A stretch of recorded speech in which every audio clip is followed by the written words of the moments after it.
trying to figure out what a real world test we can give an agent, like how autonomous are they? Hire me a Michael Jackson impersonator, local to San Francisco, monitor my inbox, update me twice a day, make a channel for us in Slack, make decisions if you ask me for approval first, keep track of everything in Google Sheets. Thanks. We can just let this cook for like 2 days and just see if Michael shows up. This is Michael. Hello, you guys.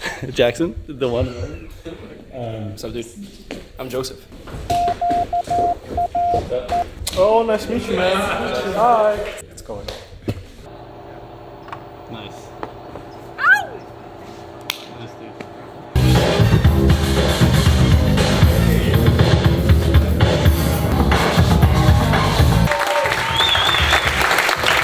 Agent worked. Nice. Hi, this is Michael Jackson. Can you please build me an agent that helps me with my concert operations?